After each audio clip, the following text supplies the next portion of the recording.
What's up, guys? I'm back with another video, and today we're going to be talking about NBA 2K27 and the future of 2K in general. So, if you're new, like, subscribe, and let's just get straight into it. Let's go. So let's talk about it. Is the future of NBA 2K really cooked, or are we just overinflating it? To be honest, it's very bleak. We are right now in a gaming resurgence of new games, and large gaming companies are being overshadowed by new developers in the indie game space.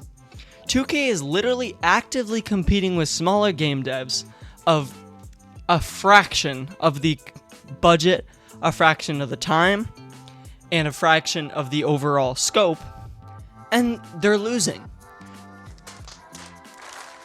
2K26 started off pretty decent, I would say, in terms of gameplay and players, but throughout the year, the game has steadily fallen off. I think that's pretty well established, but we aren't done here. With NBA 2K27 having to compete with games such as GTA 6, Wolverine coming from PlayStation, and other big titles, which I'll be playing, by the way, don't you get that twisted. The question is, will 2K be able to keep this up? Well, I mean, the short answer is probably.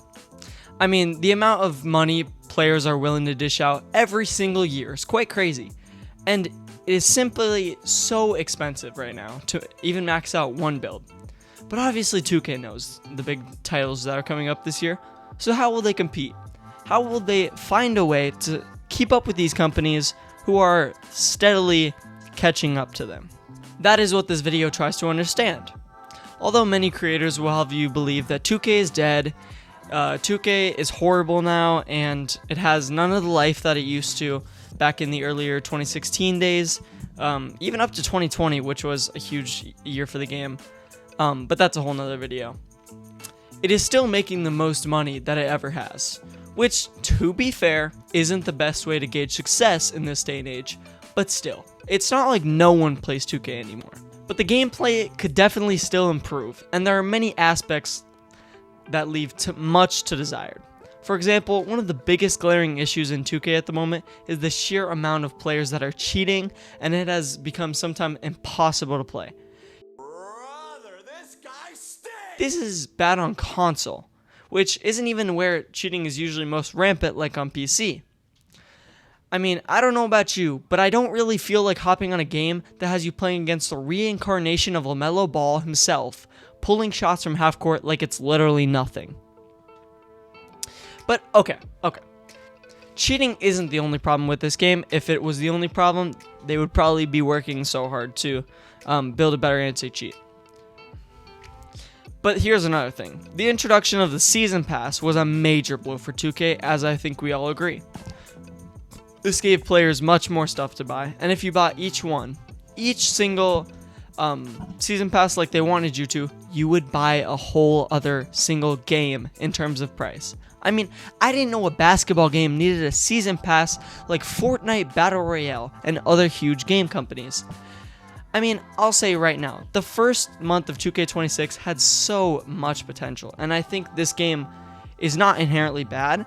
In my opinion, I think it's better than 25 and potentially 24.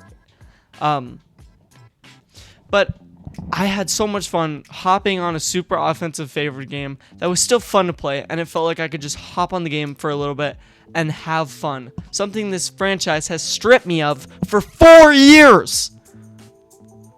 But let's not beat around the bush.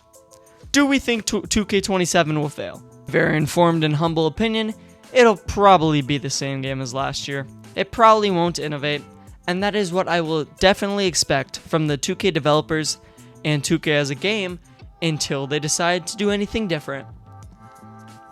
You just saw what happened to a community when they stand up for what they believe in terms of College Football 27, which has an also interesting situation to say the least. So maybe that's what we need to do. Maybe every single player who has ever played 2K and who loved the game growing up as kids and playing as teenagers will come together, and we really just go up and pull a Tyler Hero on Ronnie 2K until he fixes the VC prices. For legal purposes, that's a joke, of course. Now, will I be buying 2K27? Probably. Will I enjoy it for a month? Most likely. Will I be leaving it for GTA 6 as soon as that comes out? Is that even a question? Of course. But don't get me wrong, I love 2K, and I have ever since I was a little lad. I really want this game to be great. I know that it's become almost common and funny and just downright common to hate on every single thing that everyone is doing, no matter what it is in this day and age. But I really want it to be great. But the way it's going right now, I'm sorry, I just don't see it happening. Hey, but that's all I got for y'all today. Hopefully, you understand that I want this game to be great. You understand that I would do a lot for this game to be amazing. And I do love 2K, and hopefully they create a good game this year. But we'll see, I guess. But yeah, I'll see you on the next one. Peace.